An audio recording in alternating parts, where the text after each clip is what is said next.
आज लोकसभा में प्रश्नकाल को विपक्ष के द्वारा चलने नहीं दिया गया। समूचा विपक्ष और विशेषकर कांग्रेस पार्टी के इस प्रयास की मैं घोर निंदा करता हूं। अरुणाचल में 8 की देर रात और 9 की सुबह घटी घटनाओं का हवाला देते हुए विपक्ष ने बहुमूल्य प्रश्नकाल को स्थगित करवा दिया। इसका कोई औचित्य इसलिए नहीं था कि पार्लियामेंट्री अफेयर्स मिनिस्टर ने स्पष्टता से कह दिया था कि 12 बजे इस देश के रक्षा मंत्री श्री राजनाथ सिंह जी इस विषय पर सदन के सामने अपना बयान रखेंगे। जब बयान रखने की बात कर ही दी तो इसका कोई औचित्य नहीं था। मुझे भी थोड़ा आश्चर्य लगा। फिर मैंने प्रश्नकाल के सूची को देखा तो 5 नंबर का प्रश्न देखकर मैं इनकी चिंता समझ गया। 5 नंबर के प्रश्न है राजीव गांधी फाउंडेशन के FCRA रजिस्ट्रेशन को रद्द करने के बारे में। अब उन्हीं के कांग्रेस के ही सदस्य के द्वारा ये प्रश्न पूछा गया और जवाब में बहुत स्पष्ट था। अगर तो मौका देते तो मैं सदन के पटल पर भी बताता कि राजीव गांधी फाउंडेशन को 2005-6 और 2006-07 के वित्तीय वर्ष में चीनी दूतावास से 1,35,00,000 रुपए का अनुदान प्राप्त हुआ था।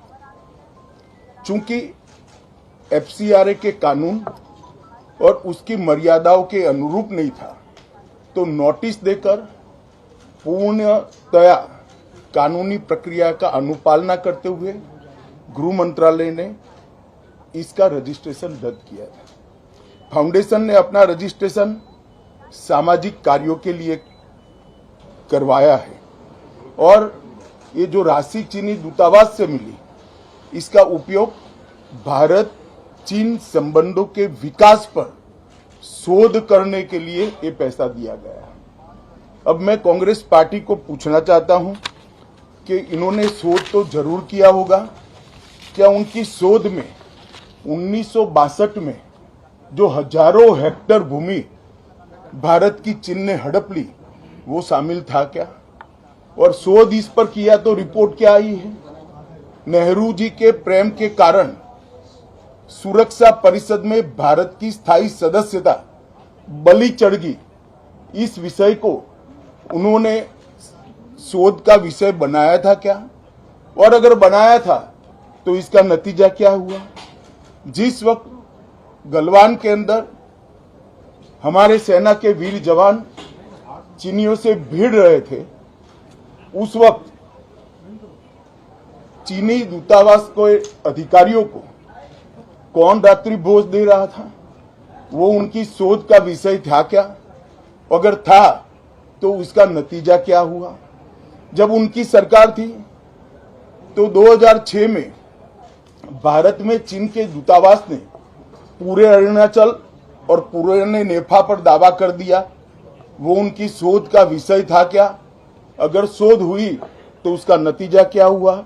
25 मई 2007 को चीन ने कांग्रेस के ही मुख्यमंत्री दोरजी खंडू को वीजा देने से इनकार कर दिया क्योंकि ये तो हमारा ही हिस्सा है अरुणाचल। ये भी शोध किया गया क्या? 13 अक्टूबर 2009 को मनमोहन सिंह की अरुणाचल यात्रा पर चीन ने आपत्ति जताई, वो आपने जांच किया है क्या? और 2010 में चीन ने जम्मू कश्मीर के लोगों को स्टेपल वीजा जारी करने की प्रथा शुरू की, ये भी क्या आपका शोध का विषय था? 2011 में कांग्रेस सरकार ने चीन की धमकी के बाद हमारे रोड और वाइटल बॉर्डर इंफ्रास्ट्रक्चर्स का निर्माण डैम चौक में रोक दिया। ये क्यों रोका गया इसकी भी शोध की है। मैं कांग्रेस पार्टी को पूछना चाहता हूं, ये दोगला रवैया जनता के सामने नहीं चलता है। जनता सब देख रही है। आपके परिवार द्वारा चलाया गया फाउंडेशन, उसका FCRA रजिस्ट्रेशन चीन की दूतावास से मिले हुए अनुदान से समाप्त हुआ है। आपके ही समय में हजारों किलोमीटर भूमि अवैध रूप से हमसे हड़प ली गई है। आपके ही समय में हमें मिली हुई सुरक्षा परिषद की सदस्यता आपने निजी संबंधों को बनाने के लिए चीन की भेंट कर दी है। ये सारी जनता इस सभी विषयों को जानती है। मैं इतना स्पष्ट कहना चाहता हूं कि भारतीय जनता पार्टी की सरकार है, नरेंद्र मोदी इसके प्रधानमंत्री है, और जब तक भारतीय जनता पार्टी की मोदी सरकार चल रही है, 1 इंच जमीन पर भी कोई कब्जा नहीं कर सकता। कल अपने सेना के जवानों ने जो 8 की देर रात को और 9 की सुबह को जो वीरता दिखाई है, मैं इसकी भूरी भूरी प्रशंसा करता हूं। इन्होंने घुसे हुए सभी लोगों को कुछ ही घंटों में वापस खदेड़ दिया और हमारी भूमि का रक्षण किया है। राजीव गांधी फाउंडेशन के FCRA लाइसेंस रद्द होने का एक दूसरा भी कारण था।